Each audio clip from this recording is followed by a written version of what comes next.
Hello, loves. I am so excited. This was a complete just, I wonder if I should shoot my shot type of thing.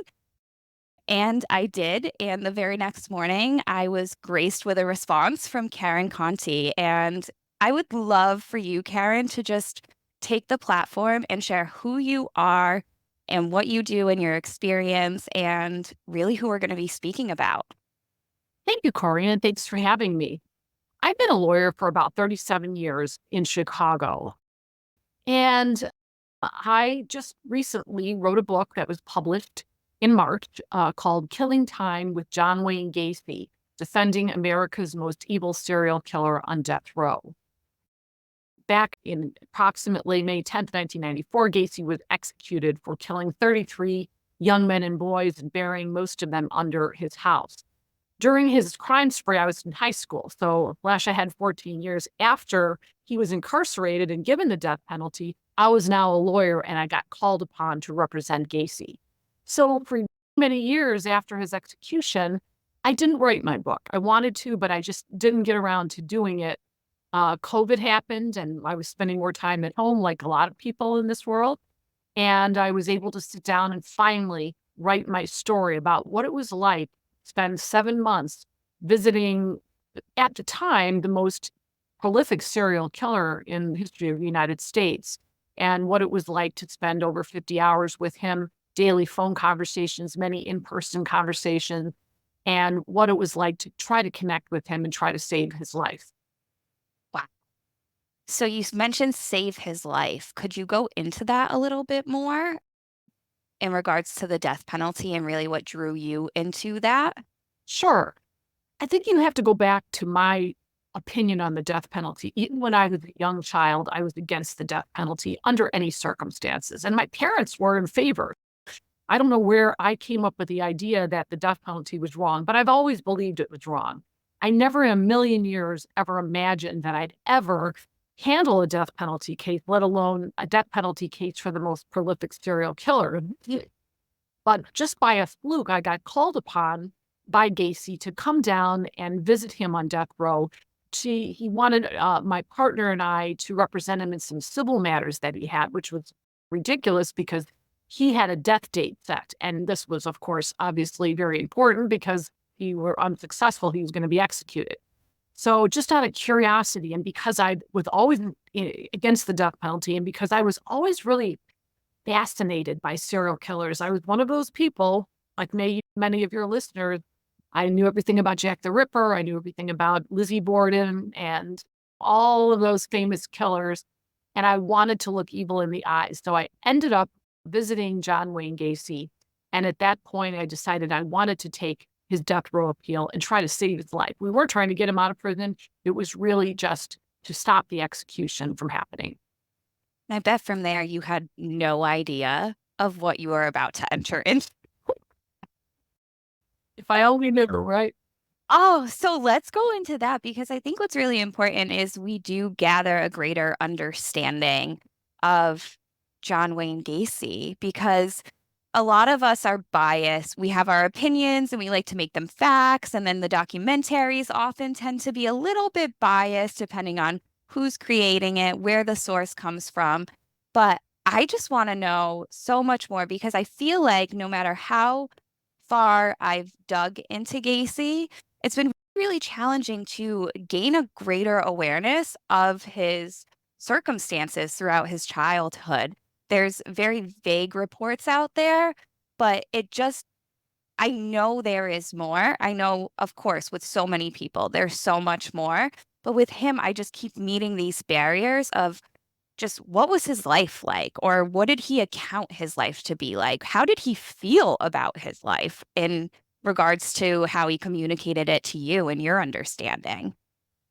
Yeah, I think that there are a lot of conflicting reports of who Gacy was. And I read things all the time on a weekly basis. And it's amazing how different these facts are. And I sat with him and talked to him. And now he wasn't always truthful about everything, but I think I did get to the bottom a little bit of what he was like. So back in the day, back in the 1940s and 50s, when Gacy was growing up, he lived in a very traditional lifestyle back then. This was a different time and place. He was raised in a blue collar neighborhood in Chicago. Father was very abusive. He was named John Wayne Gacy. John Wayne was that famous macho cowboy. And Gacy was born and he was never really a macho guy. He didn't like sports. He didn't like hunting and fishing like his dad wanted him to. And he liked gardening and he liked cooking and things that were more female oriented. His mother was very passive. His father was abusive and was very critical of him and would call him horrible names that were derogatory as to his sexuality. His father beat him. Father would take him down in the basement and beat him when he was drunk. And his two sisters, whom he loved dearly, he got along with very well, but they were spared this criticism from the father. Really focused on him all the time when it came to being critical. There's a bunch of things. He was raised in a very Catholic home, and here he was probably knowing at some point that he was either bisexual or homosexual, and it was very confusing for him. And back in those days, many of your younger listeners have, don't remember that those were the days where you could not come out. You got married regardless of what your homosexuality was. This was not something that was acceptable in society. So he was very compromised when it came to that. Two other things that I think are important to talk about, and that is he had two episodes of being sexually abused during his young childhood. One of them was just a neighbor or a friend of his father's who took him on drives and would touch him inappropriately. And then there was actually a woman, she was a young adult, who sexually abused him in a home near his house. And this was when he was very young, maybe 8 years old. So he wasn't even old enough to really understand what was going on. So those two experiences, I think, could have traumatized him in a way, as many people are traumatized by sexual abuse when they're young. Again, all of those things that factor in don't actually explain why he killed 33 young men and boys. But those are factors that I think could have contributed to what he became. Mm-hmm. Absolutely. With all of the digging I've done, and I've read forensic evaluation after forensic evaluation, or people rewriting a forensic evaluation based on their studies, I have never found the sexual abuse factor. And I think that's where, too, intuitively, I was like, of course, there are so many pieces missing. We can't get the whole picture all the time. But there was something so prominent missing, and I knew that. And it just makes, in addition to the abuse for his homosexuality from his father, especially being the only boy and feeling like you were the only child that was experiencing this, more or less. So his sisters were not experiencing it or to the extent of what he was whatsoever. So that's a whole nother like shame, blame, guilt, all of the fun feelings on top of it for him. Like, why Right. me? And you're right. And it probably exacerbated his bad experiences to see that his father wasn't doing it to all the kids, just him. And he really focused all of his anger and his hatred on John Gacy. And that's hard because throughout the time that I spoke with him about his father, he vacillated between telling me he really loved his father to telling me he was a bastard and he was horrible to him. But you could just feel and sense that he wanted to make his dad proud, that he wanted to be successful in life, which he was. He was a owner of a construction company that was very successful. And to today's dollars, he probably was making over $500,000 a year. And so he was married, he had children, he lived in a nice house, he volunteered in hospitals, he went to church every Sunday, he got involved in politics. So he did all of these things with the idea of making his father proud of him. And I think that really motivated him to, quote, succeed on one hand, and then on the other hand, doing these horrible things at night that were more horrific than anything you can imagine. You have to think about what he was doing when he was committing these crimes and why he was committing these crimes. And again, if you read the psychiatry reports, there are very a number of factors as to what actually was going on. Did he discuss these crimes with you? Because I know, of course, when we have such high profile cases, I tell people all the time, you have to expect that the baseline, they're going to manipulate you, right? Their baseline is manipulating and lying. They've learned this tactic, they've learned this tool and this defense mechanism of manipulation and lying in order to ultimately protect themselves.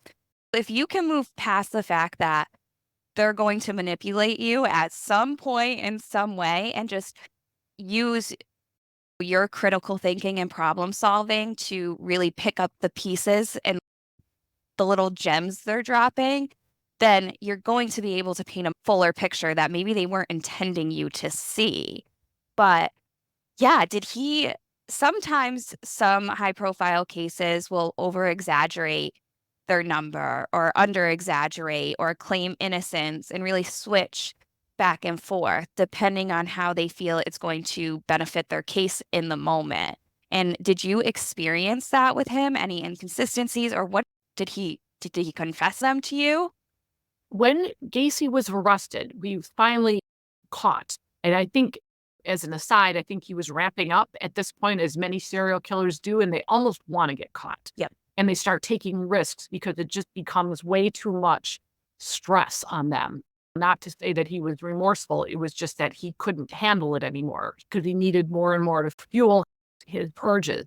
When he was arrested, he confessed to his lawyer and the police, and he was amazing in almost a photographic memory of where he picked up each young man or boy, what he did, some names, what souvenirs were in the house, and where he buried them under his crawl space.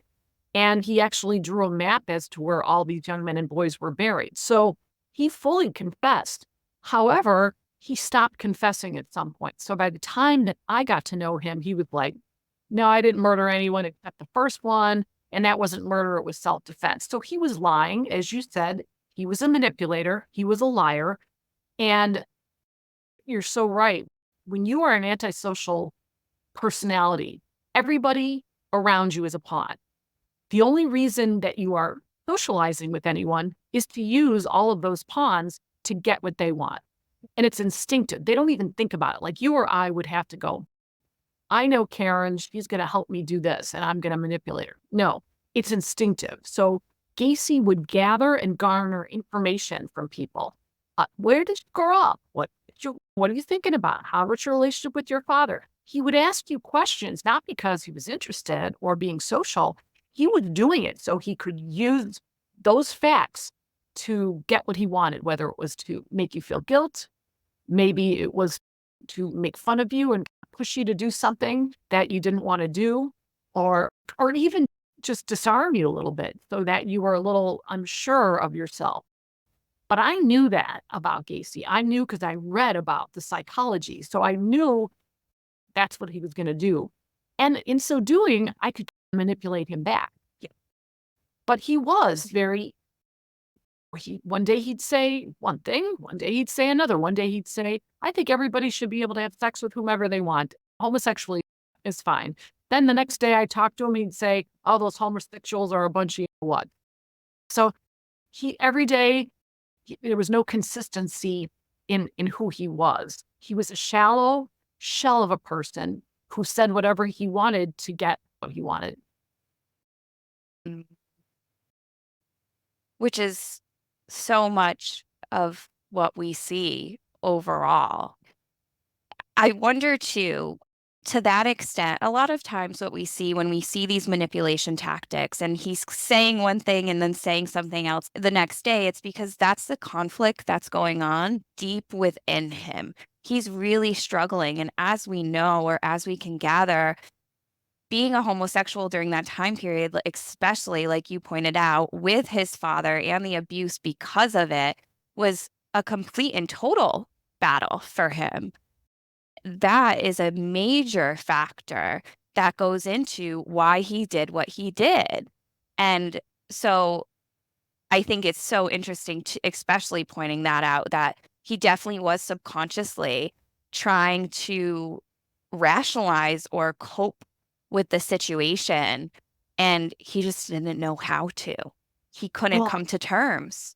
oh, exactly. And I'm speculating, but my speculations are based upon what I've read, the various reports that were done during the trial period where he was examined by a number of psychiatrists. And the idea was that he wanted control over these young men and boys, which is a very common motivation with serial killers. They want to dominate, they want to bind them, they want to torture them, they want to be in control because Gacy was not in control when he was a young boy. He had no control when his father was doing what he was doing and beating him. And interestingly, his father beat him in the basement. So maybe that's why health-based Yes. really makes a lot of sense. And the other thing is, he hated those boys. He hated them, and he was hating himself by killing them. So many of these young men and boys were homosexuals or they were prostitutes, not all of them, not all of them. But the idea was that he was killing himself over and over again because he hated who he was. And that to me makes total sense.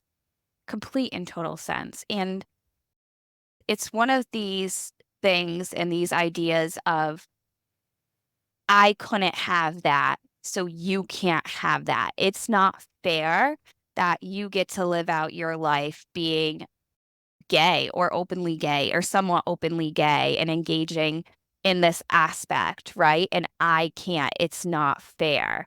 So a lot of times we see that motivation too of, this was taken from me. I need to take it back.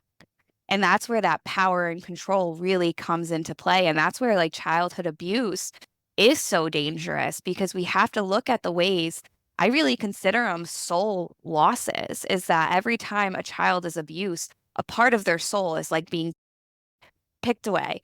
And then by the time maybe intervention gets to them, they have big gaping holes all over them that they're looking to fill with something. Well, what was taken with them? How was it taken? And a lot of times that's where we see the acts come back up. And think about Gacy, okay? He's looking at this young man. All of his victims were same type. They were shorter, they were smaller victims. And he was attracted to them sexually. Okay, so he's attracted to them. That was his deal. But he so hated the fact that he was attracted to them that he hated them, and he hated himself for hating them, for being attracted to them. And I just think that he couldn't just have sex with them. He had to kill them. He had to torture them. He had to make it hurt the way he hurt. And they always say, hurt people. And again, I don't by any means, I'm trying to say, if you were sexually abused, you're going to turn into a John Wayne Gacy, because there are a lot of people out there who have suffered abuse from family members and have been raped and have not turned out to be the monster that Gacy became. But you can understand it, can't you? Depending on how sensitive he was and the times and the particular brand of evil that was perpetrated on him, you can kind of understand it. Mm-hmm. When we experience abuse at any level, a sense of normalcy is completely gone. So recently I was talking to someone about my podcast and they were like, okay, I get it. I understand what you're saying. If I experience this, I want to go out and just kill someone. And I said, that's because you have privilege somewhere that person did not. You have a support system somewhere that person did not. And we have to understand that is great that you're able to say that, because you're in a space where you're seeking connection. Your nervous system wants to be connected. Our nervous systems latch on to one another. And that's how co-regulation occurs. So your nervous system, because of your environment, because of your experiences, because of your situation, right now you feel safe. You feel able and motivated to connect with someone else. Someone that's experienced, especially significant chronic abuse, their nervous system is doing something completely opposite. I look at it as a lighthouse at the top of their head. Their nervous system is scanning the room for perceived threats or danger. And it still wants to latch. We want to connect. So it's latching to people. And when you're a dysregulated nervous system, chances are you're latching onto a dysregulated nervous system in return, or a nervous system that maybe you can control, that you can dysregulate. So, yeah, I just think it's important for people to understand that if you can consciously say to me, that wouldn't make me want to do that, you also have to recognize that you are in a space where you feel safe and protected for that moment and you want to connect. But when we are in a space where we're perceiving danger, what do you want to, like, say we were out walking the street and someone starts following us? Do you want to connect with the person that's following you? Or do you want to run? Or do you want to hide? Or do you want to pick up your phone? Do you want to grab your keys to protect yourself? The goal is protection when we're in a survival state. And with consistent childhood traumatic events, that becomes embedded and regular for our nervous system. So that's more or less becomes his baseline. It's his comfort zone in a way, and because that's what he knew growing up. And I think there's another layer to it from what I have read, which is these people who do these kinds of things, and a lot of them are sexual in nature, is that they're somehow connecting violence with sex, because for normal people, those two things are so mutually exclusive that you can't even imagine them being tied together in any way. Whereas Gacy couldn't really perform unless he was hurting somebody. So this fantasy that he had may have started out with just homosexual sex or sex with younger young men or boys. And then it had to escalate. It had to be torture.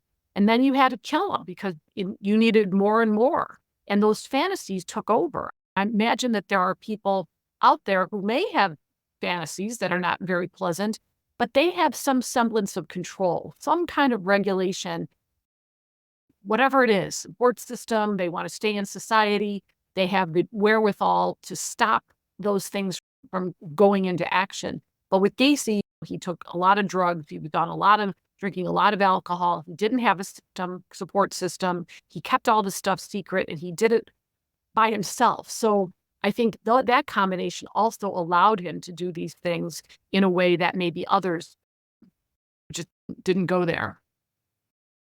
Mm. So I am very interested to hear too about really like you said 7 months, correct? That Yes. you were with him. Now, how did you feel during those times with him? Because I can imagine, especially you were 29, correct? Yes. You were 29. It's this major case. There has to be a lot of feelings flying around, and you have to interpret a lot of different messages that are being shared, not only from him, but you have to process the ones from the external world as well. I have to tell you, I'm a very empathetic person. I think that makes me a good lawyer because I don't care what somebody did, whether I represented companies that manufacture asbestos that kill people. I've represented people who are guilty of domestic violence, people who embezzle money from their church. You name the bad act, I've represented somebody somewhere along the line. So I don't judge them. I just do my job, and I don't do justice. If I do my job and everybody else in the process, the judge and the jury and the other lawyer and the police, and if everyone does their job, justice is usually done. Okay. So I looked at Gacy and I thought, I don't have to like him. I don't really have to understand him, but I'm curious about him. So I am going to try to get to know him because I'm very curious. But I will tell you that it was very interesting that even though Gacy did some of the most inhumane things that things I couldn't even imagine, that was the things that Gacy did were not humane. But the rest of him was humane. He lived a life where he loved his sister and his mother. He loved his family. He loved his two wives, got along with them. He had a lot of respect for his church. He was a hard worker, so he had all of these good qualities. And then at night he would go out and do these things that are horrific. I liked the part of Gacy that was normal. He was human in a certain way. I'm not saying I wanted him out. I'm not saying he was my bestie, but he was a human being. And I would never stoop to the level of a Gacy in the world to say, I want you dead because you committed crimes on other people. I'd say throw him in jail, never let him walk among us because he's dangerous, the predator.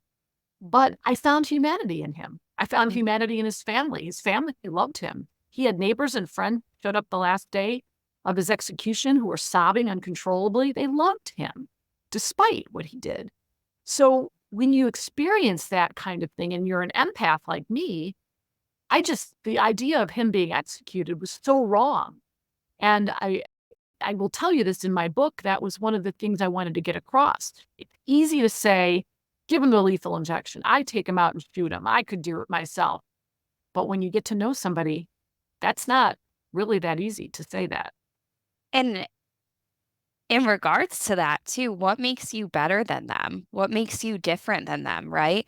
Being able to see a person as a person is ultimately what we should be striving towards because in every single way, I see this daily. People just consistently degrade and dehumanize one another. And if we just were a little bit more compassionate and invited that humanity in, then I think there could be so many changes to this world. I love that you said that, and specifically the humanity, because I feel like that is a major motivation with this platform is I'm not excusing his behaviors. I'm not No, excusing their behaviors. But the more we look at them as monsters and we dehumanize them, the less that we can come to understand what motivates people or what pushes people to reach ultimately this breaking point. And that is the way that we can stop it from happening. If we keep calling them monsters, then people are going to continue to harm others. take it another way. Gacy, I truly believe he wasn't born evil. I don't believe that. I believe he probably had all those things that I was talking about, and he had a couple head injuries. We could talk about that too. Mm, Which, if you look at the statistics on the number of people on death row who have had significant, I'm talking about hospitalization head injuries, that could have affected his brain as well. But I, I do think that he, you have to understand it, and because you want to be able to, at some point in this world, be able to predict what someone's going to do and to try to cut it off. And when you see, for instance, school shooters, right? They are being dehumanized because they are shooting up schools and they're killing young people. And you have so much hatred and you have so much rage when you see these things happen. But look at all of these kids. They had some sort of trauma going on. They had some sort of fantasy going on about being bullied and they didn't know how to deal with it, and add to it a layer of parents give them a gun to use when they're making pictures of skulls in their classroom and threatening to kill people. And they hate the world so much that they're willing to just take people out and sometimes take themselves out with them. So if you think about it, let's figure out who the school shooters are. Let's figure out, are they past the point of no return or can they get help? And until we identify those people on an early age, we're going to have a lot more shootings, a lot more serial killing, a lot more evil acts. yeah, we need to get intervention in there. And that's ultimately, I had this goal and this dream of becoming a forensic psychologist, getting my PsyD. And I had this unraveling when I was in the field during COVID with these families and these kids with significant complex trauma. And if you looked at their case files, anyone outside of us, and maybe even people within the organization would deem them as evil. I never saw evil, never once. I saw a lack of resources. I saw a lack of support, a lack of hope, a lack of trust. It was all just stripped from them. And ultimately, it whispered in my ear and was like, how are you going to determine competency under the law when you don't agree with what competency is under the law? Because it does not take into account tons of factors, let alone trauma is so misunderstood and left out. I ultimately had this huge unraveling that kind of spiraled over a time period of 8 months of what am I going to do? And by the time I get to meeting with these high profile cases, the harm has been done. People are already dead. People are already hurt, including the offender. They are already hurt. So how can I really get to hopefully as far back as I can to really emphasize the fact that we need intervention in there ASAP. If you're noticing any sort of red flags, jump on them, show kiddos support, show them compassion because you don't know what you could be looking at and you don't know the change that you could make. Absolutely. And there are some exceptions to this, what I'm going to say. But if you look at people who commit these horrific acts, you are going to see that the parents there's maybe an absent father. Maybe the mother's very young. Maybe the mother has psychiatric problems and she's abusive. And then there's outside abuse from others. And maybe someone who's been at 10 different schools in a few years and maybe gone through the foster system. And when you think you've had it hard growing up, I grew up in a blue collar family. I had food on the table. I had rules. I had clean sheets. I went to school. I had people who knew where I was at all times. And whatever I lacked when it came to money or money for college or all of that stuff, that's nothing compared to just basic needs, just basic safety and cleanliness and kindness and food. I y For every person who commits a crime, look at the family situation. Very few have normal families. Mhm. Very few. Especially look at this day and age after COVID, the economy is being highlighted significantly and the challenges moving through this day to day. Now, imagine your situation. Imagine someone who doesn't have some of the privilege that you do have and you're struggling. So I think that's where we get so caught up in comparing ourselves to other people in the sense of, first of all, comparing yourself to people just sets off a standard. It sets a baseline. When people will say, I could have had it worse, I always say, but you also could have had it better, right? Let's explore the ways you could have had it better. Because when we stay back on this, I went through this, I could have had it worse, you're setting your boundary, you're setting your standard as that. Is that what you deserve? Or do you deserve something more? Let's set our boundary to that. But yeah, I think everything you just said is so important for us to really understand instead of comparing our situations and saying, I went through that and I didn't turn out like you. How can you understand the factors that might have played a key role? And it might just be a slightly different upbringing. It sometimes just your, birth order. Maybe you were raised and maybe you were the youngest, and by the time you were being raised by your parents, the 2 oldest were out of the house, and maybe you got the brunt of some bad parenting. Sometimes 2 kids growing up when they're close together in age have each other to rely upon, and so if the parents are doing bad things, at least the 2 can bond together and take care of each other and be human beings together. So you can say, like, why did Gacy's 2 sisters they were raised in the same household and they became very productive, nice, kind people. And yet Gacy turned into what he turned into. It's a matter of his gender. It's a matter of sexuality. It's a matter of his birth order. It's a matter of different things and how people respond. Some people are more sensitive to the woes that you have as a child. Some are more resilient. Some people aren't.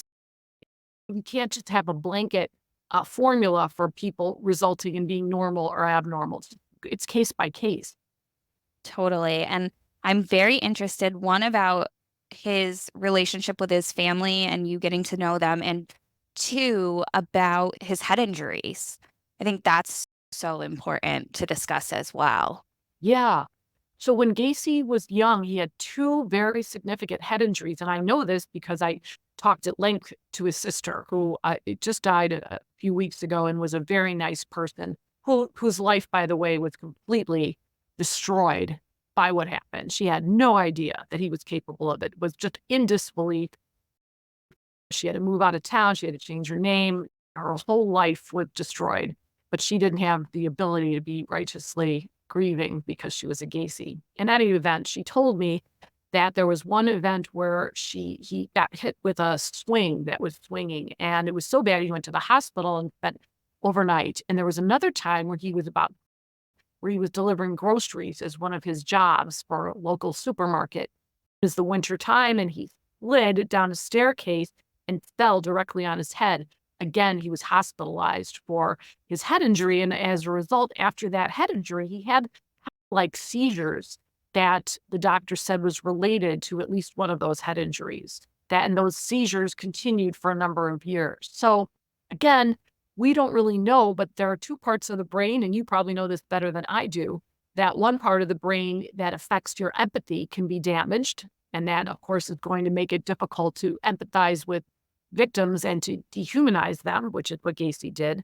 And then the other side of the brain that they say might be related to committing crimes is that impulse control part of the brain. So that if some people have those tendencies, they can control them, but somebody like Gacy maybe had that part damaged and therefore couldn't control those horrible impulses. Again, they examined his brain after his execution, and they found nothing that was out of the ordinary, but I don't know if that was maybe 30 years now later, maybe there are better ways to test that brain. Of course, of course. And you want to look at it too, especially the frontal lobe is not even developed until we're 26 years old, which is where we see so many impulses, especially teenagers. People do not like teenagers. I love teenagers. I love them because just like criminals, I know that their baseline is a teenager's not going to tell me the full truth. A teenager is going to lie to me because it's part of them developing their identity too, is I have to discover my sense of self, but there are all these rules that are telling me that I can't be this type of way, and I'm having these thoughts, and those thoughts are bad, or I do want to go out to that party because I want to socialize, and that's what motivates me right now. So there's all this impact too. And again, we don't develop until we're 26. So that impulse control, especially, is processing. It's in development. It's like your mother tells you when you're in your teens, if you do this is going to be the ramification. You don't care. You're not looking at tomorrow. You're looking at what you want, whether it's have some beer or have sex or go to a party that you shouldn't be going to or riding on a motorcycle or whatever it is that your parents are telling you not to do. You don't see the ramification of that. You don't say, hey, long term, that's not going to sit well with me. That's going to affect my ability to get into a good college. You're seeing a lot of that on social media where kids are doing things that are forever on the internet, and it's not a good, healthy thing to be doing. Yeah, absolutely. Now, of course, from how you vocalize it and what you said, you became close with his sisters and his family. I'm interested in knowing about your relationship with them and really their perspectives and gaining a greater understanding around him. Nobody in his family could believe this. Karen, her name is Karen, like me, sister that I became very close to, told me that John Gacy was a kind brother. He was generous. He helped elderly people. He never tortured animals. He was hardworking. He was funny, in which he was very funny. And he was kind to her family, generous. And she said, when he was arrested and I saw the news, I called him up and I said, John, did you do this? And he said yes. And she told me, she looked at me and said, if he didn't say yes, I would never have believed, even all these years later, that he did it. I would have denied, even though those boys were buried under his house, she would have figured out another explanation because she did not believe it. She was shocked. Everybody in the family was shocked. All those years, can you imagine having to change your name, move out of town? Even now, she didn't want her grandchildren to know who she was and know who Gacy was because anyone associated with it could wreak their anger on her and the kids. And like I said before, the victim's family have a right to show their grief and their rage and their anger and their hatred. They have every right to do that. I don't begrudge them one iota. And I don't even begrudge them the hatred that they're lashing out at me, which some of them did because I was representing the evil person who took their loved one. I get that. I do. Totally. But Karen didn't have the right to stand out and say, not only was my life ruined by the fact that my brother was evil and did these evil things, I feel guilt because maybe I could have done something. Should I have realized this? Should I have helped him? Should I have intervened? Like, how would I have known? And she can't stand up and say those things because she doesn't have the right to do it. In fact, she wanted to stay as far away from the whole media circus as possible because she had a family to raise and didn't want them to be threatened physically. And then when he was executed, there was another layer of grief because the government executed her brother. It's a whole other level that we're talking about here. Compassion on all ends, understanding that in some way, shape, or form, she is also experiencing a major loss. It's a loss. It is. It is a loss. A human loss is a loss. And if you're a human being, if you're truly human, right? You got all those good things, that empathy and sympathy, and you don't want someone to die. Even your enemies, you might say, oh gosh, I wish he dropped dead. But you don't. And especially if you can control it, especially if you have something to say about it, it is not human to want somebody dead. And the part of Gacy that wanted people dead was not human. Gacy was human, but not that part of him. And I could never be that part of Gacy where I could say, kill him, execute him. I have a quick story. I taught the death penalty at University of Illinois Law School. And I had kids in my class for years. I probably had, 300 kids over the years. And part of my class was I would hook them up with a death row lawyer. And the kids could do whatever they wanted. They could visit the inmate. They could correspond with him. They could do legal research for him. And at the beginning of the class, I asked how many people are in favor, how many opposed. So we had a good number of people who were in favor of it. At the end of the class, when I asked each and every classmate who corresponded with or did something for the inmate, now what do you think about your inmate? Should that person live or die? 100% of them said that person should live. I don't care that he did an evil crime. I don't care that he's not particularly nice. I don't care that he's really guilty when there's no question about it. This guy should live. And why is that? Because when you get to know somebody and you get to see their humanity, even if it's just a little bit of humanity, you don't want them dead. It's not human. Just not. Nope. We're punishing them for doing ultimately what we're doing to them. And that's the thing too, is we have a whole new generation of people that are calling out this hypocrisy, right? Of the government being like, it's a death penalty because they killed people. And now these generations are saying, and you were saying, but especially with the influx of generations underneath me, they're saying, wait, if they're being locked away for killing someone, then why are we going to punish them by doing the same thing? How does that make sense? Absolutely. And I recount in my book that when I was like 7 or 8 or something, I was having this argument with my father, and my father had the radio on. Oh, someone's going to be executed. And I said, Dad, that's just not right. Why would you kill someone for killing someone? It'd be like if I had a messy room and Mom came in and tried to punish me by messing up my room. That doesn't make sense, does it? So, of course, a lawyer was born at that age. But it is falling out of favor, I think, is what you're getting to. And I do believe that even in these school shooting cases, you're seeing jurors. First of all, you're seeing prosecutors not seeking it as much, seeing jurors not buying it. There have been a couple big, high-profile shooting cases where the jury just opted not to give the death penalty. A lot of people believe that it's more of a punishment to put someone in prison for the rest of their lives and that they don't want the blood on their hands. They just can't fathom it. Easy to say, kill them, until you're on that jury and you have to put someone into the electric chair.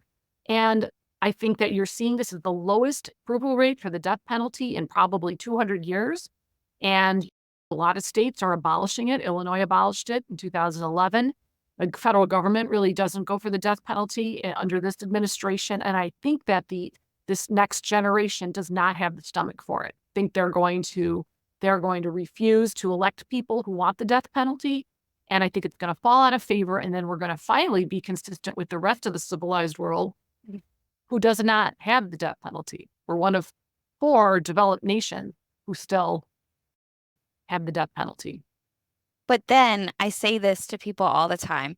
We can't push people into a survival state and not expect to see survival behaviors. It's also like the deterrence factor with the death penalty. You can argue for that. It doesn't deter anything because deterrence also correlates with immediate gratification, which is part of that impulse control, right? But we see this need for immediate gratification everywhere. And it just doesn't work because the death penalty takes how long? Yeah, So, and you know what? I will say there is no argument that the death penalty is a deterrent. Even the pro people, the people who are pro capital punishment, you find me one study that shows that. In fact, the places where they have more murders are the places like Texas and Florida, where they have more death penalty cases and more people being executed. And nobody says, not only I'm not going to commit murder because there's a death penalty. It's not even that comparison. Comparison is if I commit murder, I'm going to get death versus life. And I really think that death is worse than life. People don't assess that. People don't think they're going to get caught. People do things on the spur of the moment. If it deterred, I might even consider being on board. If I could save lives by executing somebody, maybe I would think about it. But it just doesn't deter. And no one can argue it. They just can't. because it's a punishment. And when we're talking about these high profile cases, they've experienced such significant trauma. Trauma work requires relationships. Trauma work is relational. Their whole life has been a consequence. They've been punished and punished time and time again through this abuse and in turn how it manifests. They don't care about consequences. You don't care when you're in a survival state. But when you build a relationship with someone like you were building a relationship with such a high profile case, regardless of what type of relationship it was, because you went in there willing to be relational, you were able to see a human being on the other side. That's absolutely true. And I will tell you that I was Gacy's only female attorney in all 14 years he was on death row. And as such, and I will say I was probably the most empathetic one out of all the lawyers because I was curious and I wanted to connect with him. I wanted to understand him. It was important for me. I knew he had 7 months left to live, and I wanted to connect with this human being to understand something about him that could make me really appreciate the origins, the reasons. And not to say that I figured anything out because I didn't. I'm a lawyer. I'm not a psychologist. But I do think that I approached it differently. And I tried to get to that human side. I tried to understand what made him tick. What made you happy when you were a kid? What made you sad? Did you hate your father? Did you love your father? Why didn't your mother step in and help you? Were you mad at your mother because of that? And he liked women. So he was a little more open to me. He wasn't as oppositional. He wasn't as defensive. He opened up and he allowed me in just a little bit. And I think I saw a different side of him as his only female attorney. Mm-hmm. Mm-hmm. And I think I do want to highlight the fact that you said you're a lawyer, not a psychologist, and you have made such big moves and great changes just from even having this conversation and just from you highlighting the areas that you highlight because we need more people to work under the law, work with the law, to work with any sort of case, to have a little bit of empathy and to approach cases like you, to get curious, to get to know the other side. The law tends to look at things, and we're seeing a major shift, which is why things are falling, because there's a ton of gray. There's so much gray. It's not black and white. We're people. We're so nuanced. We're so complex. And you take that into your work. And I think that everybody should know about psychology. And Mhm. though I really practice now in the family law realm, I get such a benefit because I know what a borderline personality is. I know what a narcissist is. I know the different types of narcissists, and I know what they'll do. And I know how they lash out. And I know how they try to latch on to children and try to get custody just to hurt the other party. And I know that they're impossible to deal with. And most narcissists end up getting divorced because they can't stay married for good reason. So when you know about these different personality disorders, as weird as they might seem, they're weird in the same way over and over again. And if you know how to manipulate them back, if you know how to get to the bottom of it or get them to stop doing what they're doing, you can resolve people's problems in a so much more efficient and kind way. So again, understanding people's motivation, not just a one trick pony kind of thing where you just do the same thing every time. You understand who's coming at it. Even if I'm dealing with a non personality disordered person, I want to know what your background is. I want to know, did he cheat? Are you upset? Are you emotionally distraught? Are you over that? Are you punishing him for doing that? Are you ready to move on? What's your goal in the future? What was your upbringing like? I like to know that because I want to help that person move to make the right decisions, to get what they want and to get what they need and move on. More importantly than anything is to just be able to move on and get behind you all your legal problems. Absolutely. Absolutely. And I love that too, is what we're seeing right now is such a rise and escalation and people using the term narcissism. And it drives me mad because part of specializing, I say it as an umbrella term, part of specializing in complex trauma and systemic trauma is ultimately part of that branch is personality disorders. And that's because a personality disorder is one of the only recognized disorders and diagnoses in the DSM, which the DSM has many flaws and is not up to date. However, I do love this. They are one of the only areas that recognize personality disorders stem from unresolved trauma. And so right now we're seeing such a rise, and I'm doing like a theory kind of before we were seeing a rise in people using the word borderline. Borderline, they're borderline. That's all I heard. That's all I would see. It felt like it was just plaguing everything. And now it's switched to narcissism. There's a major rise in the feminine right now, right? There's a major rise in understanding the female power, the feminine archetype. Borderline is attributed more to women. Narcissism is attributed more to men. So I think it's super interesting. However, it's really problematic in the sense that so many people are just throwing out this word narcissism, but aren't utilizing it in a way to be effective and come up with solutions and say, I understand how this person is going to tick. So this is how I need to move. And this is what I need to do to maintain safety and make sure all goals are being met.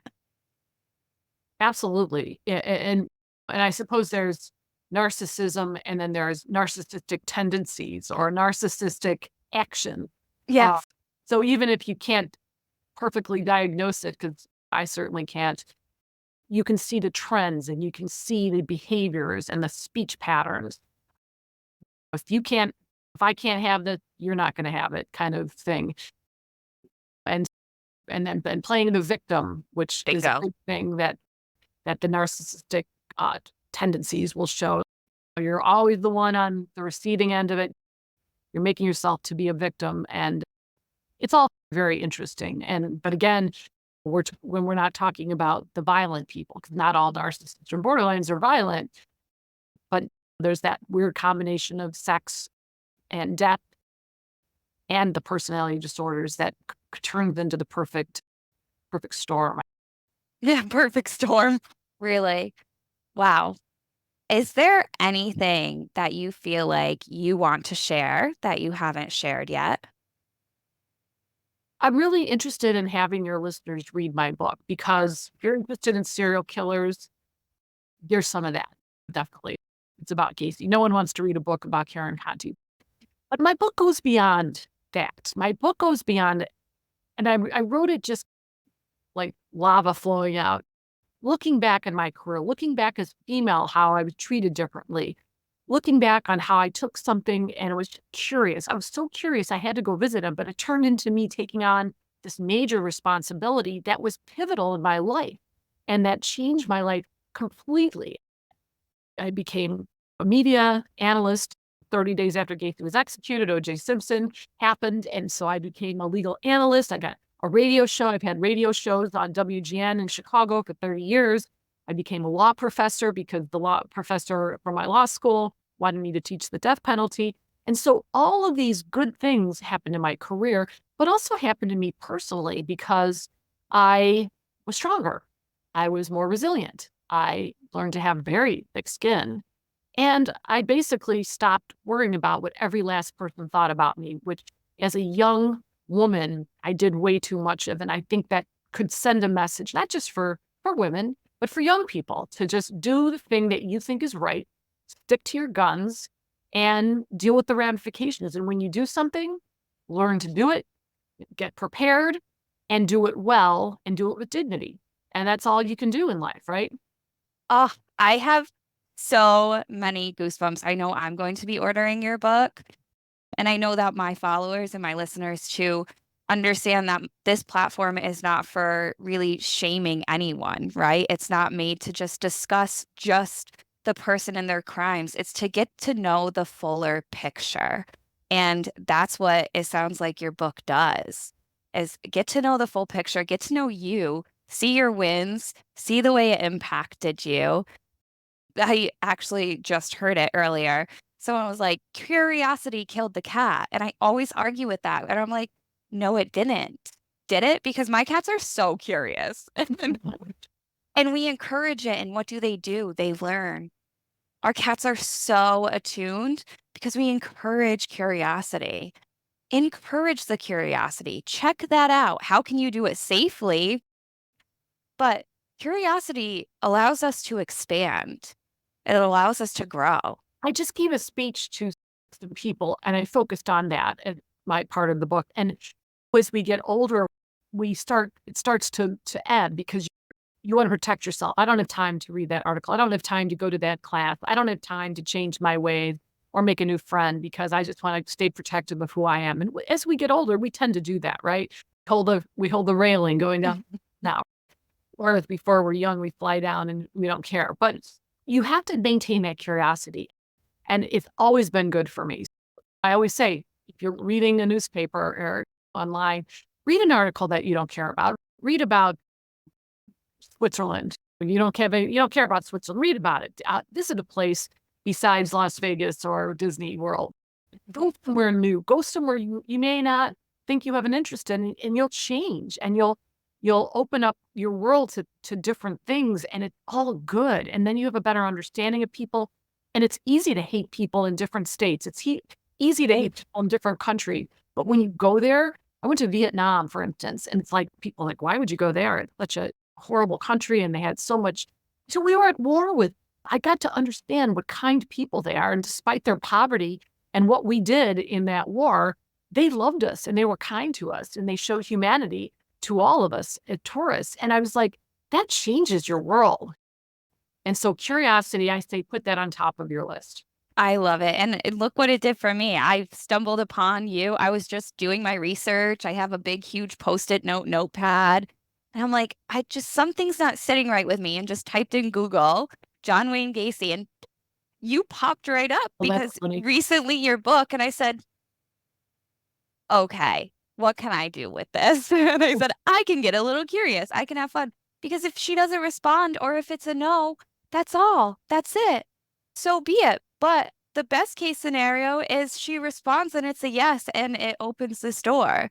Here we Yeah, here we are.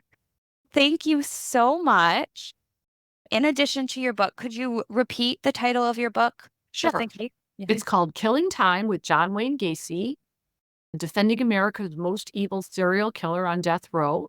You can get it on Amazon or Walmart or Books A Million. My website is KarenConti.com, KarenConti. And I love when people email me after they read the book because I love hearing from people. I learned this, or I liked it because of this, or I hated it because of that, or you got too preachy, or I like hearing the feedback because not writing a book to make money. I'm writing a book because I think I have a message and I think it could help people. And I love to hear one way or the other. So I encourage your listeners to get my book, read it, react to it. If you like it on Amazon, give me a good review. That helps me.